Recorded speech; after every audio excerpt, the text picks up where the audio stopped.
put it into the chat.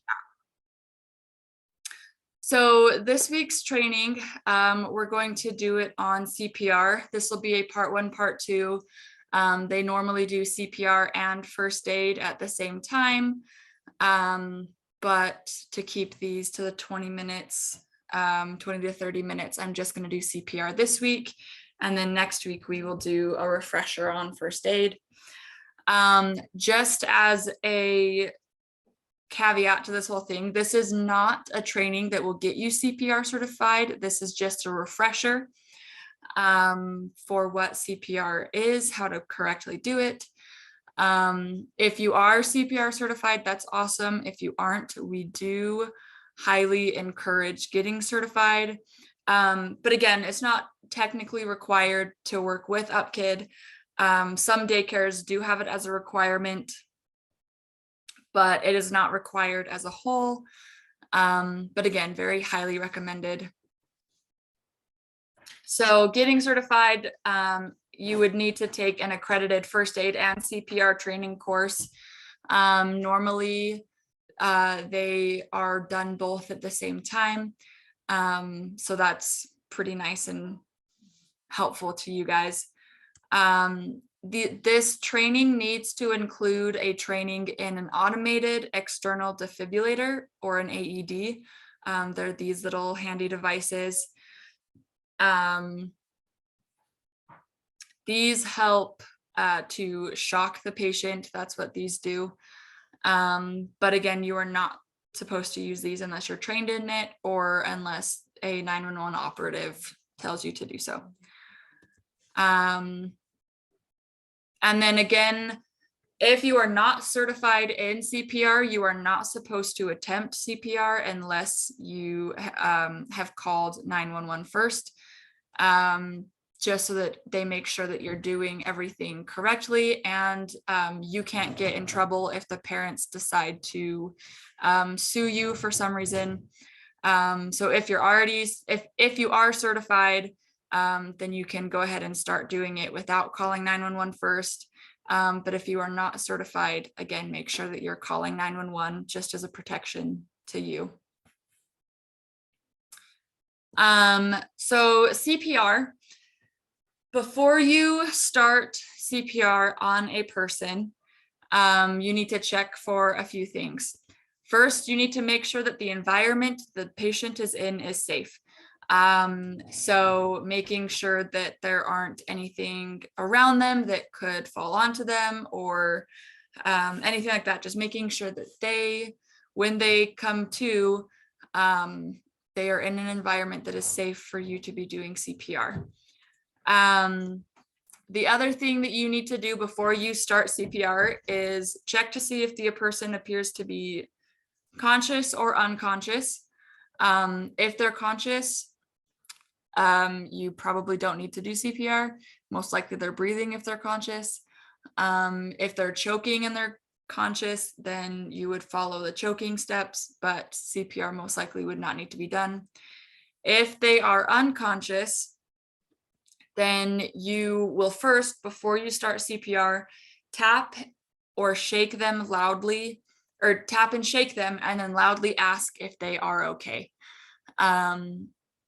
If they are not responding, then you would need to call 911, grab the AED and begin CPR.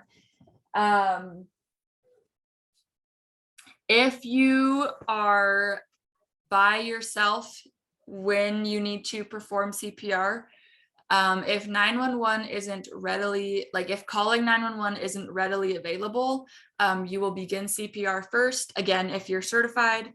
And then you will need, if an AED is available, you will need to grab the AED and follow the steps with that first, and then begin CPR. If there are 2 people in a classroom, whoever is trained in CPR will start the CPR process while the other person calls 911 and grabs the AED. But that again is if there are 2 people in the classroom, then you can hand off the responsibility of calling to the other person. Any questions up to this point before I get into what CPR actually is and how it goes?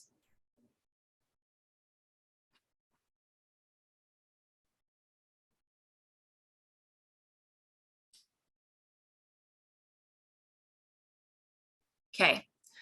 So with the AEDs, if it's immediately available, before you start CPR, you will give the patient one shock and then proceed with CPR.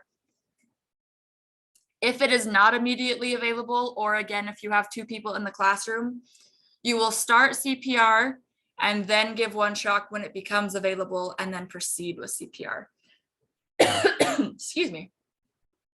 So again, you need to be taking action pretty quickly though with this. So while the one person is grabbing the AED, just beginning that CPR, getting that ball rolling, that can be very helpful when it comes to helping to save a person's life.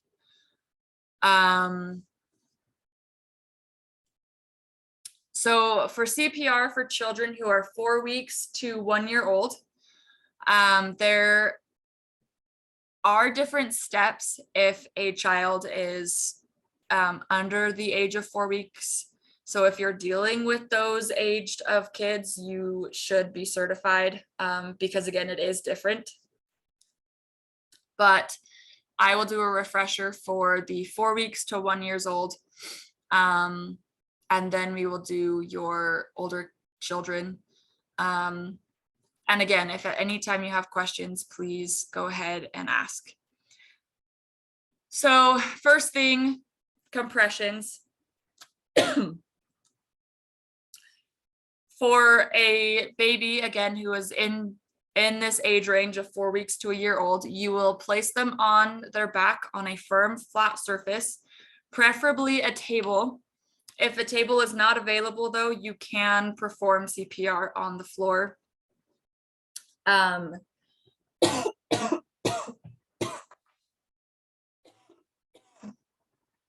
Sorry. Again, the table is preferable. It will give you better advantage and leverage when it comes to performing CPR.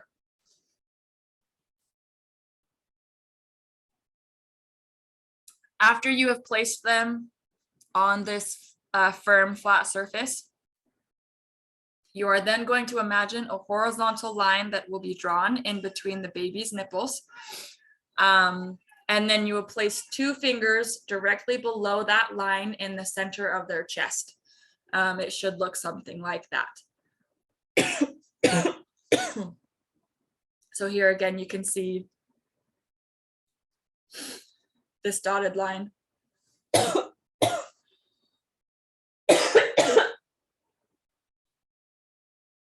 Sorry, I've got a hair in my throat. So dotted line and then 2 fingers underneath. That is where you will place your fingers. Again, it is a 2-finger method for these little ones.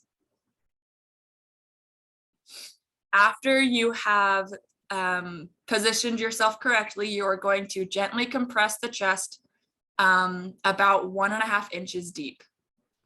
And then as you compress, you're going to count aloud in a fairly rapid rhythm. And that pace needs to give you about 100 to 120 compressions a minute. You are not going to do the full 100 to 120 compressions in a minute. That is just the speed in which you should be doing the compressions. So in this CPR, you will be doing about 30 compressions per cycle. So you'll do 30 compressions before moving on to the next step. For these compressions, just to kind of help you to know how fast 100 to 120 compressions a minute is. A lot of people will sing Staying Alive in their head. That tempo, that beat is a pretty good tempo and beat to get you the proper speed. They are also saying that Dancing Queen and Celia are both two really good songs to base your speed off of as well. You should not be singing aloud though. Again, you need to be counting. That way you don't lose count of how many compressions you have done, so that you can make sure that you're doing CPR correctly and accurately. After you do the 30 compressions, you're going to do rescue breathing. First, you're going to clear their airway. You will do this by gently tipping back their head by placing a hand underneath their chin and lifting it with one hand while pushing down on their forehead with your other hand. After you have done that, you will then prepare yourself for the rescue breathing. Doing this, you'll prepare by covering the baby's mouth and nose with your mouth. So you should be placing your mouth over both their nose and their mouth. You will then prepare to give 2 rescue breaths. So you only do 2 breaths per cycle. You're going to use gentle cheek breaths. So you're not going to do full lung deep breaths. You're going to just kind of use your cheek muscles. So you'll fill your mouth, your cheeks. And then you will do a 1 second breath. While you are giving this breath, you're going to watch to see if their chest rises with the breath. If their chest does rise, you will then give a second rescue breath after you have allowed all of the air to escape. So you'll breathe in, let the air escape. If the chest rises, you will then give a second rescue breath. If their chest does not rise with the first rescue breath, you are going to reposition themselves. So you're going to let their head go back to normal, and then you're going to follow the airway steps again by lifting their chin with one hand and pushing down their forehead with the other, and then putting your mouth directly over their nose and their mouth. And then you will apply the second rescue breath. If after the second rescue breath, their chest still does not rise, you're going to still just continue with chest compressions.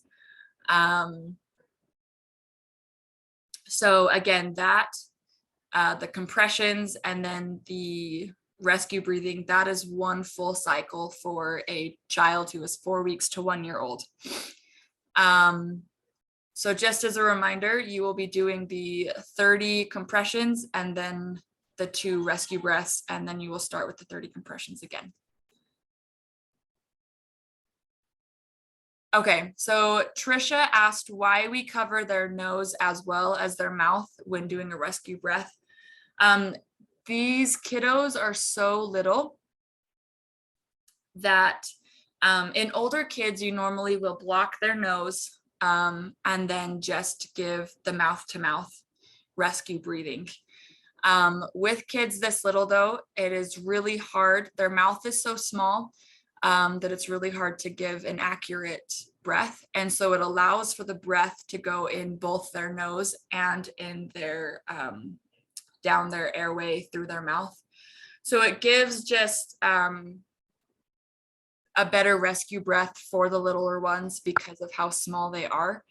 It's also why you don't do as hard of a breath. You do more gentle because it is going in both their nose and their mouth. But it would be really difficult to try and pinch their nose shut, which is already super small, and then place your mouth over their mouth while your hand is also there.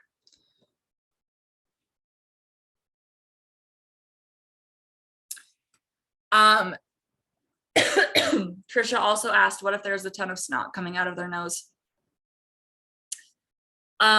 honestly, in this type of situation with the rescue breathing, I hate to say it this way, but you kind of just have to suck it up.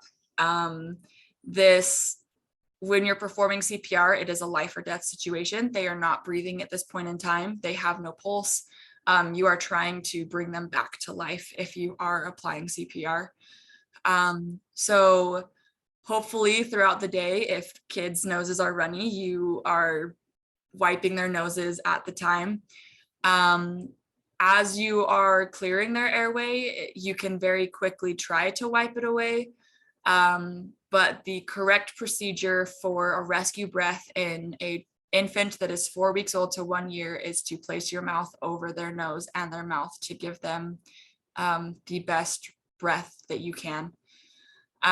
So again, it is really gross, but if it really comes down to it, you are trying to save this child's life. So you're just gonna have to deal with that, unfortunately. Any other questions though? These are really good questions.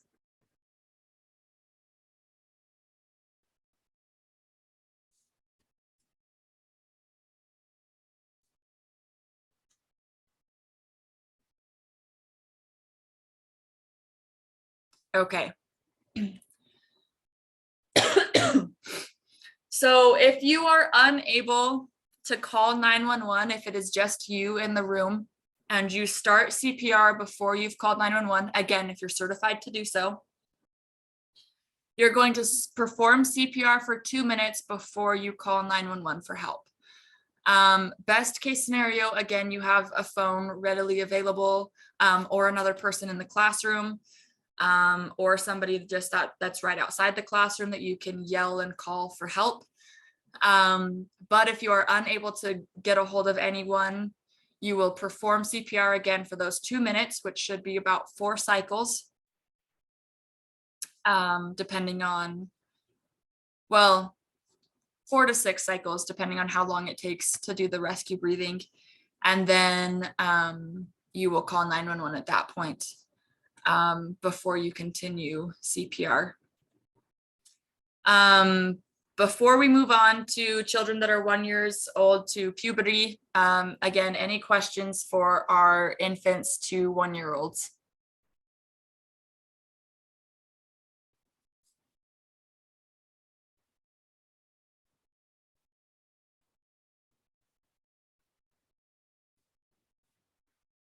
Okay. So for children that are 1 year old to puberty, most of the CPR itself looks the same when it comes to logistics. Your biggest differences are procedure stuff. So how you position them, how you position your hands, different things like that. Those are the biggest differences. So with your 1 year olds to puberty age, you are going to, again, lay the child on their back on a firm surface. This one, the floor is probably the best place to do it. They're big enough that it's hard to put them on a table, and they're most likely already on the ground. So again, you'll check to make sure their environment is safe, but you will lay them on their back. Best place to do it is on the ground. After they are on the ground, you will kneel next to the child's neck and shoulders. So you will place yourself in that position where you are perpendicular to the child with your knees facing their neck and their shoulders. You then are going to use 2 hands to perform chest compressions. Typically the place where you put your hands, you will put your fingers on their sternum area, and then around where their sternum is, you place the 2 fingers underneath. So you'll place 2 fingers where their sternum starts, and then underneath that is where you will place your hands, if I'm remembering correctly. But you will use 2 hands again to perform these chest compressions. My video unfortunately isn't working, so I was going to show you. I didn't have a picture pulled up, but you're going to place one hand with the heel of your hand towards the child, and then you're going to interlock your fingers of your other hand through that hand, again, with your heel, your hands facing the same way. And then you are going to straighten your elbows. You are not using your elbows as your way of pushing when you are giving these chest compressions. If you use your elbows and you bend your elbows, you're going to wear yourself out so fast. So you're going to remember to lock and straighten your elbows, and you're not using your elbows to press and give these chest compressions. You're going to go straight down. So again, you're kneeling over them, which is why it's best to do this on the floor. You're kneeling over them with the heel of your hand on their chest, and then you've got your elbow straightened. And when you do this for your 1-year-olds to your puberty aged kids, you're going to go 2 inches. So it's a little bit deeper than your 4-week-old to 1-year-olds.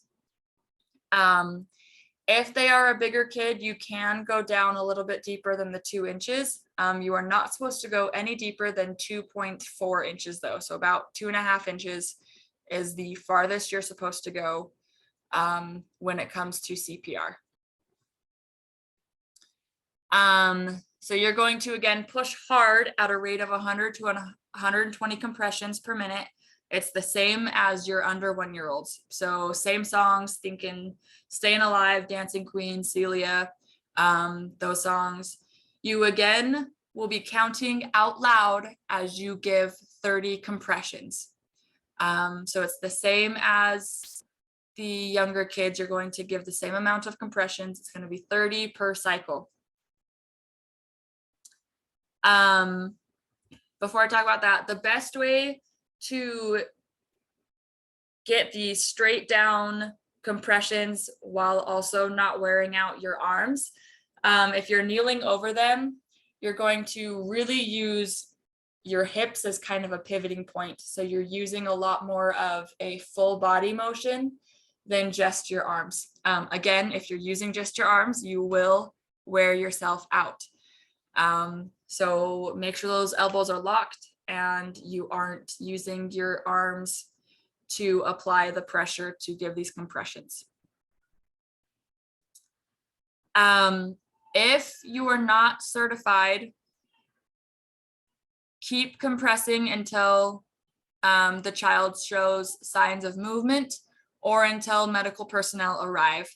If you are CPR certified, then you will move on to rescue breathing. So even though you've called 911, unless they specifically tell you otherwise, if you are not CPR certified, you will only be performing the compression part of CPR.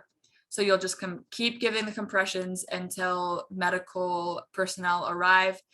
Or again, if they start showing signs of movement, then you will stop performing CPR at that time too.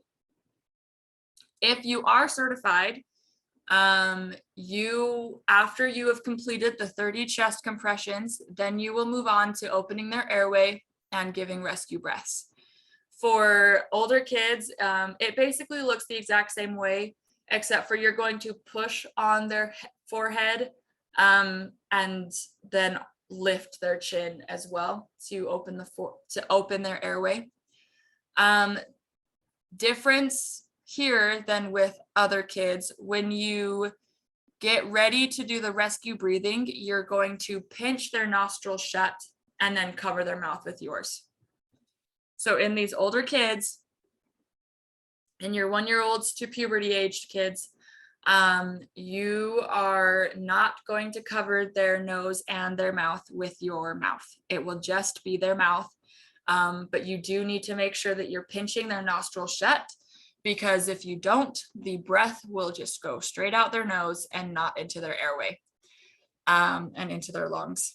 So again, you will make sure that their head is tilted back and their chin is lifted to open up their lungs and their airway. And then you will pinch their nostrils and then cover their mouth with yours. And then again, you will prepare to give 2 rescue breaths. Everything else about the rescue breaths is the exact same as with the younger kids. So you will give the first breath lasting for 1 second. And while you are doing this, you will be watching to see if the chest rises with that breath. If it does rise, you will give the second rescue breath and then continue with CPR. If their chest does not rise, you will basically go back to step 1 again, where you will remove your hands from their head. You will tilt their head back again using your hand on their forehead and the hand under their chin. And then you will re-pinch their nose and replace your mouth over theirs before you give the second breath. After you give the rescue breaths, you will immediately begin the next cycle. Sorry, that is a typo. But you will immediately begin the next cycle of compressions and rescue breaths. If the AED was available at the beginning of CPR, then you will have given them 1 shock. You'll give them 1 shock and then proceed with CPR. You will give them CPR for 2 minutes before giving them a second shock. If the AED was not readily available and you have done 30 compressions and the 2 breaths, and then the AED is now available, you will give them the 1 shock when it becomes available, and then again proceed with CPR for 2 minutes before giving them a second shock. Best case scenario, the AED comes with pediatric pads. Use those if it has it. If not, then using the adult pads is better than not doing anything with the AED. And then you will need to follow the instructions. AEDs are different depending on brand and stuff like that. So where you need to place them, different things on how to use the AED, you will need to make sure that you're doing it correctly according to the instructions on the AED that you're using. Any questions before we go on to the last slide?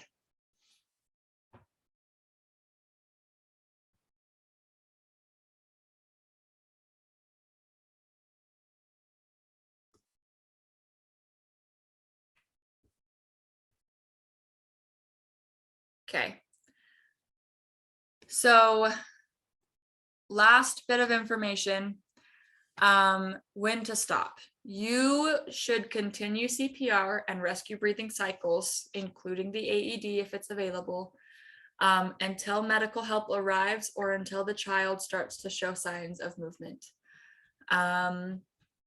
Again, with kids, you are performing CPR to save their life. So it is something that we don't ever want to have to come across. It is something that is very hard, and it's not fun. It's not fun to perform CPR.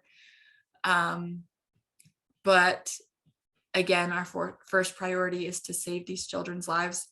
So we will continue CPR until the child starts to show signs of movement or until rescue personnel show up. They will then take over from there. And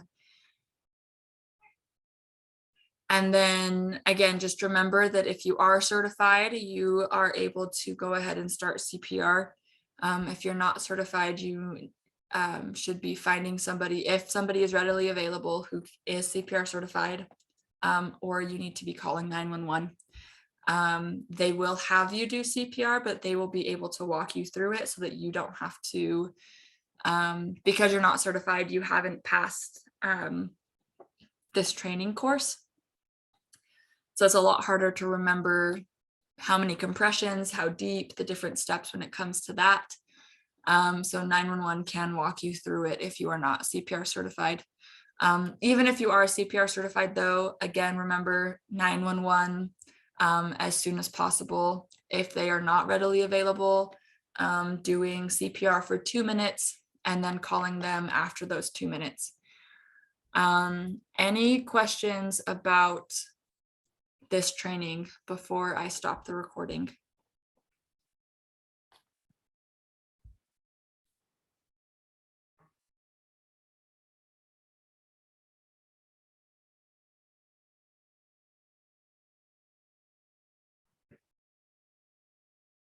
All right.